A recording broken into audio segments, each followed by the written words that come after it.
ও যুবক বলো না, তোমাকে কর্মযোগ্য কে বানাইলো? কর্মযোগ্য কে রাখলো? যদি অসুস্থতা দিয়ে বিছনায় ফালায় রাখতো কি করতে? কি করার ছিল? অভিযোগ, থানায় কেস, কোর্টে যায় আপিল, র্যাবের কাছে নালিশ, কি করার ক্ষমতা ছিল? অস্তিত্বটাকে দিল, কর্মযোগ্য কে বানাইলো?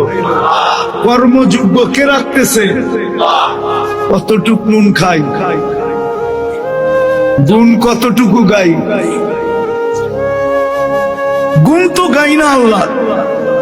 চলেন দেখি জান্নাতের একটু ধারণা দিয়া কার মনে এই আগ্রহ জাগে যে আমি চাই আল্লাহ আমাকে জান্নাতের বিনিময়ে কিনো।